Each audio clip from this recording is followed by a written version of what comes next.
What is up, Marvel fans? It's the Jay Shrayway, and I'm back to react for a trailer that I've been highly anticipating. I don't know if this is going to be the same one that they played at Comic-Con and that's been leaked on TikTok for months now, but I've seen some little images of Kang already.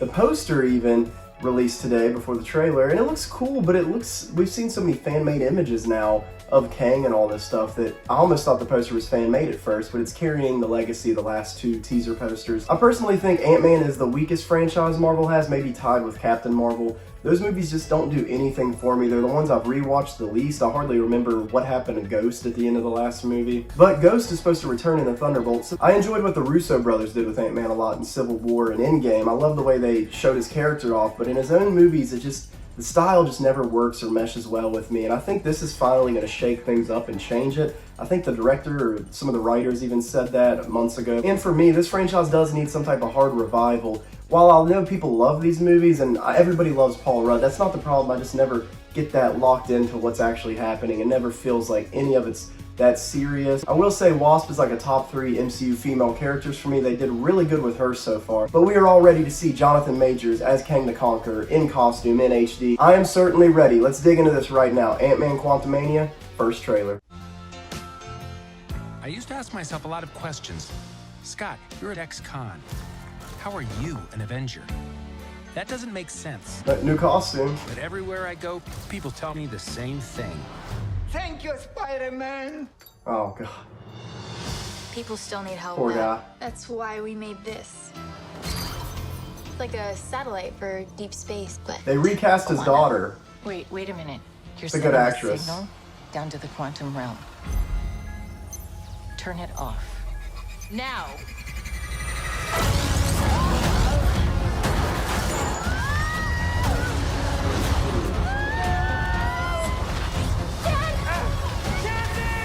Okay.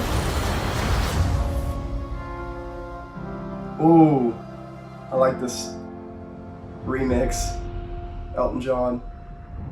Where are we? Fuck.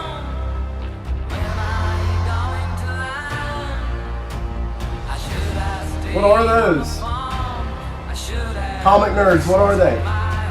It's a secret universe beneath ours. Some animals. I'm so afraid of. I love the short hair on Wasp. There's something I never told you. There he is. This place. It isn't what you think.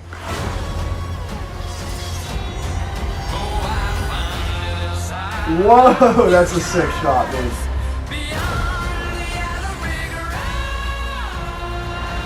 Bill Murray, I heard he was in it.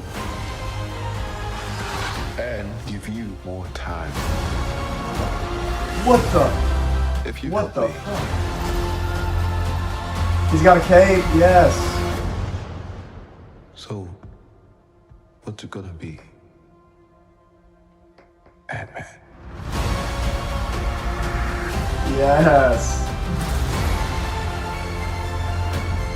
Wow. February. It's real soon, guys. I'm really digging the tone of this one right off the bat. I'm happy to report that it looks better and it looks like it's carrying on some of the DNA from the first two movies, but the stakes are way higher, and it needs to be. You can't name a damn movie Quantumania and just fumble it, or like do like a Thor Love and Thunder where it's just some weird side mission that doesn't actually talk about anything else that we've seen for the past 15 years, hardly. So they are going to be stuck in the quantum realm, and maybe people will be looking for them, some of the other heroes we know, but I'm sure this movie is going to be a side mission in a way. But some of the stuff that is talked about down there, especially with Kang, they just need to finally give us context of what they're building to and what it all really means. I mean, we were introduced to He Who Remains, Jonathon Majors, one of the variants of Kang, back in Loki, which is over a year ago now, and we still haven't really learned what that did to everybody else, the ending of Loki. And we don't need everything to connect, but this one being the next appearance of Kang, it has to explain some of that shit and what they're building him up for. I personally have no real guesses. I don't have a lot of connections to the character Kang, so I'm excited to learn about him and what all he can do. I know Kang Dynasty is going to be the next Avengers movie, and he does have like multiple versions of himself that are all equally powerful. So yeah, the dude is a real threat, and when you see Jonathan Majors, but the dude's a fucking tank anymore, and he's being the villain in Creed 3 as well. Both of these coming out like a month apart next year.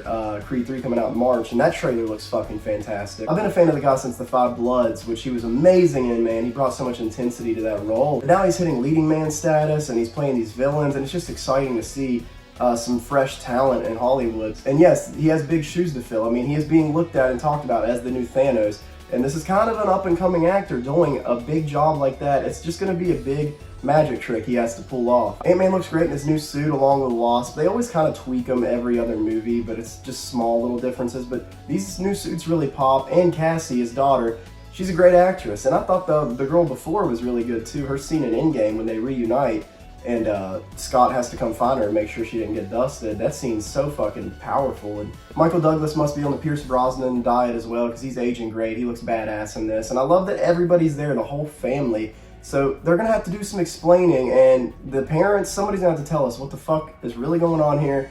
And I'm wondering if Kang is an ally or an enemy, like if he's gonna play us at first. Slight spoilers, but I know in that first trailer that they showed at Comic-Con that got leaked, the dialogue was different when they meet, and Kang says something along the lines like, I've met you before, wait, have I killed you before? Something like that to this Ant-Man. So it shows that he's been all over the place doing some devious shit, and that just instantly sends chills down your spine. Like, dude, this guy's fucking off. Like, I don't even know if we can call him a man, what type of being he really is. No real nitpicks with the trailer other than they changed the title card. The font's a little different this time, and I thought before it looked really cool and popped. Now it just kind of looks a little plain in my opinion. And you can tell Marvel's just going to hang on to that Spider-Man connection as much as they can subtly get away with it, because he was mentioned in Doctor Strange and they already mentioned him in the trailer for this movie. But we're not going to see Tom Holland back for a few years. Let the kid rest. They made history last year with No Way Home. I'm eternally grateful for that movie. So Ant-Man Quantumania, what are y'all thinking about it? What is this setting up? What are some things that I missed? I'm going to have to freeze frame and watch through this trailer multiple times. Go ahead and like and subscribe. And thank you for coming by the Jay Stray Way. I'll see you in the next reaction.